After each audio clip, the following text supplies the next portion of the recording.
was born on a stormy night in a small, dimly light room in the heart of Lagos. Air was thick with the smell of rain and sweat, the kind of scent that sticks to your skin like a second layer.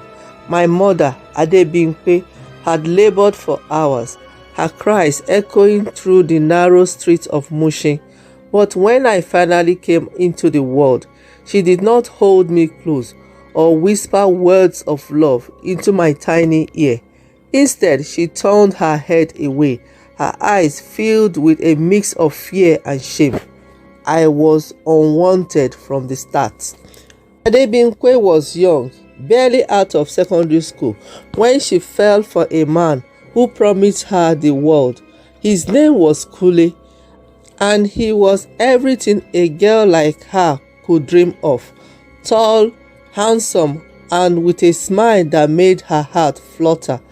But Kule was also a drifter, a man with no roots or intentions of settling down. When he found out Adebimpe was pregnant, he disappeared, leaving her to face the harsh reality of Lagos alone. Desperate and scared, Adebimpe made a decision that would change my life forever. She wrapped me up in a torn piece of cloth and, under the cover of darkness, took me to the market. She placed me in a corner near a pile of discarded crates and walked away without looking back. The sound of the rain drowned out my cries as she vanished into the night. I was just a few hours old, abandoned in the bustling chaos of Lagos. It was a miracle that I survived. A trader named Mama Chika found me the next morning, soaked and shivering, but still alive. She was a kind woman with a heart big enough to care for a child who wasn't hers. Mama Chika took me in, and that's how I became part of her family. Life with Mama Chika was simple, but filled with love. She ran a small food stall in the market, selling jollof rice, akara, and fried plantains. From a young age, I helped her with the business, learning how to cook and serve customers. The market became my playground, and the traders my extended family. They called me Ada, short for Adanna, which means father's love in Igbo. Even though I never knew my father, the name gave me a sense of belonging. As I grew older, I began to notice that I didn't look like Mama Chika. She was short and stout, with dark, shining skin, while I was tall and slender, my skin a lighter shade of brown. But Mama Chika never made me feel different. She treated me like her own, and for a long time, I believed that I was her biological daughter. But the truth has a way of revealing itself, even when we try to hide from it. When I was 10 years old, a woman came to our stall. She was well dressed, with a sharp look in her eyes that made me uneasy. She asked for a plate of jollof rice, and as she ate, she kept staring at me. Her gaze was so intense that I started to feel uncomfortable. After a while, she put down her spoon and called me over. "What is your name, my dear?" she asked, her voice smooth like honey. "Ada," I replied, wiping my hands on my apron. "Ada," she repeated, a strange look in her eyes. "How old are you?" 10 years, ma." The woman smiled, but it didn't reach her eyes. "You are a beautiful girl, Ada, very beautiful." I didn't know what to say, so I just nodded. She asked Mama Chika a few more questions about me, questions that seemed harmless at the time, but would later haunt me. When she finished her meal, she paid for her food and left, but not before giving me a last look. That night, I couldn't stop thinking about the woman. There was something about her that stirred something deep within me, a feeling I couldn't quite place. A few weeks later, the woman returned. This time, she brought another woman with her, an older lady with a stern face. They spoke to Mama Chika in hushed tones, casting glances in my direction. I could tell that whatever they were discussing was serious, but Mama Chika's expression remained calm. After the women left, I asked Mama Chika who they were.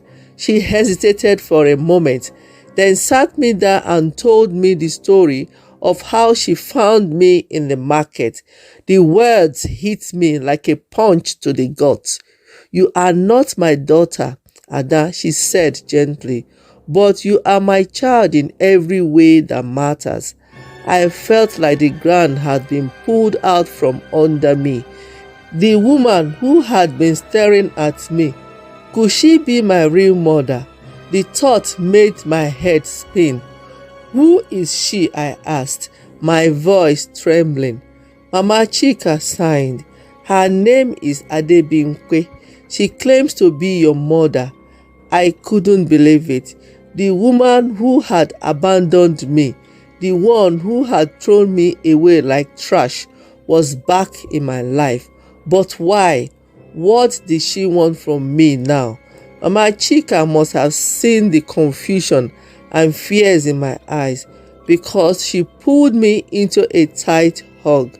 "You don't have to see her if you don't want to, Ada. You are my daughter, and I will always protect you." But deep down, I knew I had to confront Adebimpe. I had to know why she had abandoned me and why she had come back all these years. The next time Adebimpe came to the market, I was ready. My heart pounded in my chest as I approached her. She looked different from the last time, tired, older, and there was sadness in her eyes that hadn't been there before. "Ada," she said softly when she saw me. "My name is Adanna," I corrected her, my voice cold. She flinched but quickly composed herself. "Adanna, I am your mother. You are the woman who left me to die," I said, my word laced with anger. "Why are you here?" Adebimpe's eyes filled with tears. "I made a terrible mistake, Adanna. I was young and scared. I didn't know what to do. But I thought about you every day since then. I never stopped searching for you." I wanted to believe her, but the pain of her abandonment was too fresh, too raw. "You gave up the right to call yourself my mother the day you left me in the market." She reached out to touch me, but I stepped back. "Please, just listen to me," she begged. "I know I don't deserve your forgiveness, but I want to make things right. I want to be part of your life." I looked into her eyes and saw the sincerity in them. But how could I trust her? How could I let her back into my life after everything she had done? "I don't know if I can ever forgive you," I said quietly, "but I will listen to what you have to say." Adebimpe nodded, wiping away her tears. "Thank you, Adanna. That's all I asked." We agreed to meet again, and over the next few weeks, we had several long conversations. Adebimpe told me about her life, about how she had struggled after leaving me, and how she spent years searching for me. She had married and had other children, but she never forgot about the daughter she had lost. Despite my anger, I started to see Adebimpe as a human being, a flawed, broken woman who had made a terrible mistake, but I still couldn't bring myself to call her mother. As time passed, I continued to wrestle with my feeling. On one hand, I had a deep bond with Mama Chika, the woman who had raised me and loved me unconditionally. On the other hand, I felt a strange connection to Adebimpe, a pull that I couldn't explain. One day, Adebimpe invited me to her home in Lekki, a far cry from the bustling market where I had grown up. I was nervous as I entered her house, a large, well-furnished place that felt foreign to me. Her husband Tude welcomed me warmly, and I met my half-siblings, a boy and a girl. They were younger than me, full of energy and curiosity. They treated me like I had always been part of their family, which only made me feel more conflicted. Adebimpe showed me an old photo of her and Kunle, the man who had abandoned us both. She told me about how much she had loved him and how much his betrayal had broken her. But the more she talked, the more I realized that she was still holding on to the past, to a man who never cared for her. I am not Kunle, and I'm not the scared girl you abandoned, I told her one day. I am Adanna, and I have my own life, my own family. Adebimpe looked at me with tears in her eyes. I know, and I'm proud of the woman you have become. I just want a chance to be part of your life, to make up for lost time. I didn't know if I could ever fully forgive her. Despite my reservation, I decided to give Adebimpe a chance. We started spending more time together, and I began to see a different side of her, a side that was vulnerable, sincere, and desperate to heal the wounds she had caused. She took me around Lagos, showing me places she had once dreamed of taking me when I was a child. We visited the National Theatre, the beaches of Lekki, and even the bustling street of Balogun Market, where she had once walked to make ends meet after leaving me behind. But every time I looked at her, I couldn't shake the image of the helpless baby she had abandoned. No matter how hard I tried, the pain was still there, just beneath the surface. Yet I started to understand the depth of her regret and how much it weighed on her. It became clear that Adebimpe was not seeking redemption for herself, but for me. She wanted to give me what she hadn't before, a mother's love. One day, after spending the afternoon with her and my half-siblings, Adebimpe sat me down. Her eyes were filled with a sadness that had grown used to seeing, but still didn't fully understand. Adanna, I want you to know that I'm not here to take you away from Mama Chika. I know she's the one who raised you, who gave you the love that I couldn't. She will always be your mother, but I hope someday you can find a place for me in your heart too. Her words struck a chord deep within me. I realized that my anger and hurt had been blocking me from seeing the truth. Adebimpe wasn't trying to replace Mama Chika. She was trying to build a new relationship with me, one that acknowledged both the past and the present. I nodded slowly. I don't know how long it will take, but I'm willing to try. She smiled, and for the first time, it reached her eyes. That's all I could ever ask for. In the months that followed, I continued to navigate the complicated dynamics of my two families.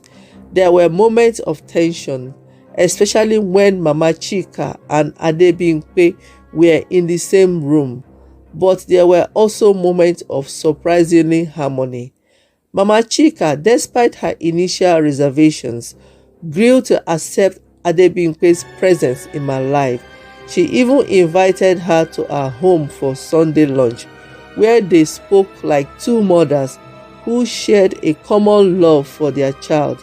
It wasn't always easy, but both women knew that I needed them in different ways.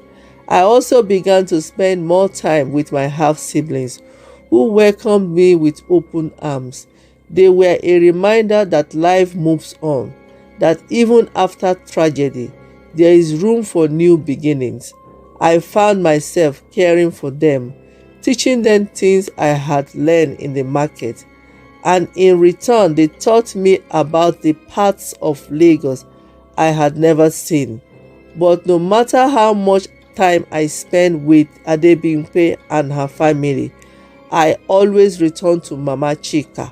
She was my anchor, the woman who had raised me, loved me, and taught me the values that made me who I am today.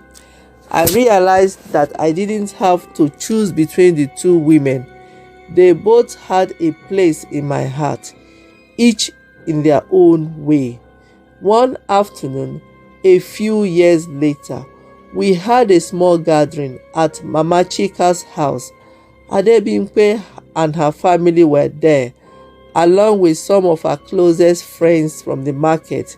We laughed, ate, and shared stories for the first time. I felt a sense of peace. The tension that had once hung over us was gone, replaced by something softer, something that resembled healing. After everyone had left, I sat with Mama Chika on the porch, watching the sunset over the city. The orange glow bathed everything in a warm light, and I felt a sense of contentment that I hadn't felt in a long time. I am proud of you, Adanna, Mama Chika said, her voice filled with emotion. You have grown into a strong, beautiful woman. You have shown more grace than I could have ever imagined. I leaned my head on her shoulder, feeling the warmth of her love. I couldn't have done it without you, Mama. You have always been my guiding light. She smiled and patted my hand. And you have always been my greatest blessing. As I sat there with the woman who had saved my life and raised me, I realized that forgiveness is a journey, not a destination. It doesn't happen overnight, and it doesn't erase the past, but it allows us to move forward, to find peace in the midst of pain, and to build bridges where there were once walls. The story of my life is one of loss, love, and redemption. It's a tale of two mothers, one who gave me life and the one who gave me reason to live. Adebimpe's return forced me to confront the deepest wound in my heart, but it also taught me that people can change, that even the most broken relationship can be mended with time, patience, and understanding. The moral of this story is that forgiveness is not just about letting go of anger. It's about allowing yourself to heal. It's about recognizing that everyone makes mistakes and that those mistakes do not define who we are. Forgiveness is about finding the strength to move forward, to embrace the future with an open heart, and to allow love to guide us, even when it's difficult. In the end, I learned that love is not a limited resources. There is room in our heart for many people, for many different kinds of relationships.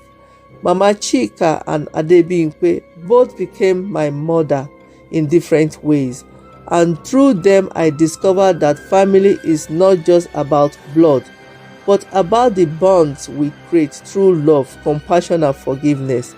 As I look back on my journey, I realized that it was never about choosing between two mothers.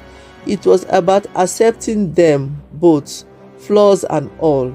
And in doing so, I found peace within myself, a peace that allowed me to embrace the complexities of life and to find joy in the connections that makes us human.